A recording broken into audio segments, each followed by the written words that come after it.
me semble non seulement centrale, mais en plus on s'en aperçoit aujourd'hui avec les problématiques de confinement, elle est essentielle, je dirais, à la vie de nos enfants, enfin de l'ensemble des enfants, et dans leur croissance et dans leur relation à l'autre.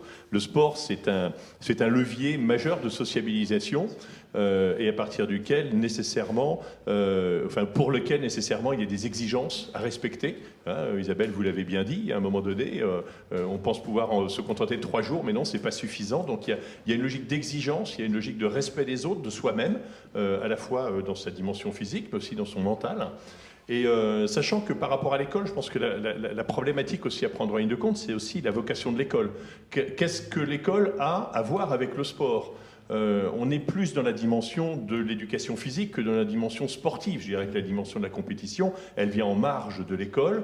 On est là plutôt pour apprendre quelque part, je veux dire, la coordination de l'ensemble de tout son être, pour faire en sorte d'être bien dans sa peau, bien dans sa tête.